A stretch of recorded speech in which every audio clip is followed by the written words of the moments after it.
What we do here matters, because what we don't do matters even more.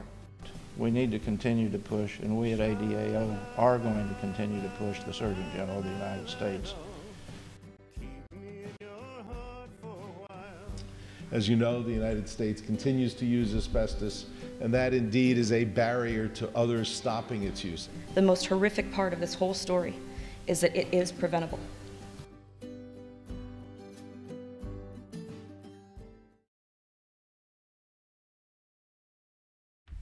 Good morning, my name is Meagan Jensen, and it is an honor to be here with you all this morning at this fantastic conference. When ADAO asked me to come out here and share my experience with asbestos and working with this fantastic organization, I was thrilled to be a part of it, and to get to talk about probably what is the best job I've ever had.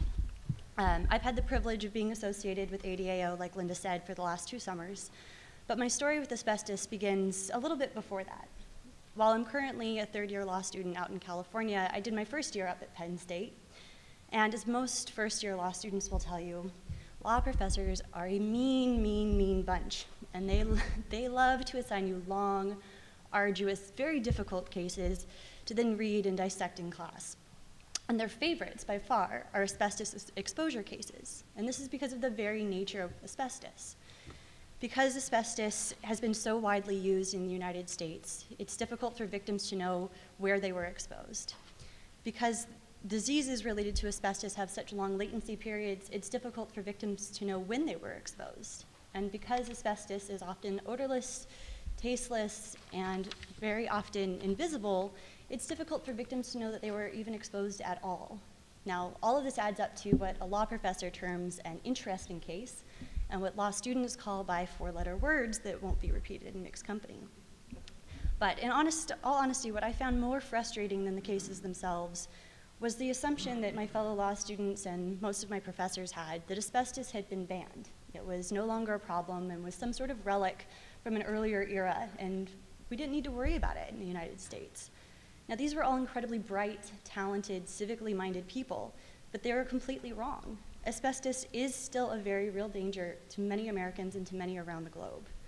Sadly, I was aware of the risk asbestos still poses because, like many of you, asbestos has hurt people I knew and cared about. I was actually lucky enough to know Alan Reinstein when he was diagnosed with mesothelioma, and I saw how difficult and the devastation that asbestos can bring on a victim, their family, and their community.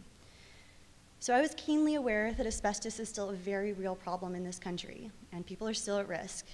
In fact, it's been reported by the USGS that we are still importing tons of asbestos every year.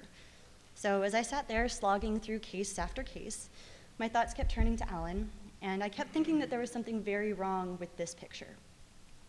Luckily, I also knew that there was this fantastic organization called ADAO, whose whole purpose was to raise awareness about asbestos and to try to get it banned here and around the globe. And these were things I could really get on board with. So I applied for their summer intern position, and to my complete surprise and pleasure, they hired me and took me on. And when joining ADAO, I gained an incredible set of experiences and skills and a community that I will be forever indebted to them for. ADAO is an incredible organization full of talented, dedicated, passionate staff and volunteers. I've been continuously amazed at what this grassroots organization has been able to achieve over the years. But I know it is due in huge part to the fearlessness and diligence of the people that make it up. It's an organization that does not say no and takes on new and exciting challenges and projects every single day.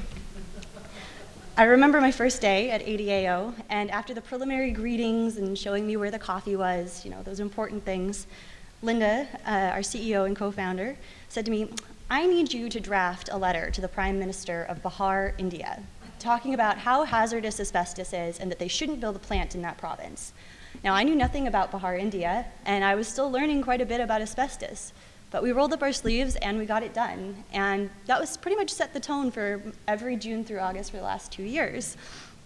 ADAO has always had a ton of faith in my abilities, and probably more than I did ever on my own. And they gave me the tools and training to make positive changes.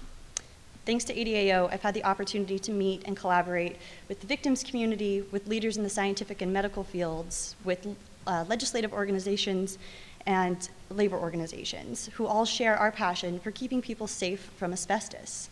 I've worked with the United Nations, congressional staffers, even playwrights and movie makers, all with the same goal of raising asbestos awareness. And yet, ADAO, for all of that, still never forgets that it's a grassroots organization supported and propelled by its volunteers. I can honestly say this is the best job I've ever had, and it has never once been boring. And I will tell you, many law students say they pursue a legal career so that they can make a difference. And with ADAO, I've been fortunate enough to be a part of an organization that is making a difference.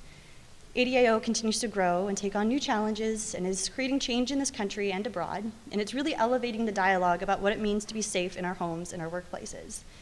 I've been honored to be associated with ADAO and the inspiring work it does, and I look forward to seeing us continue to grow and spread awareness about the hazards of asbestos. And I hope one day we can see the end of asbestos exposure and truly make asbestos just a relic for the textbooks. Thank you.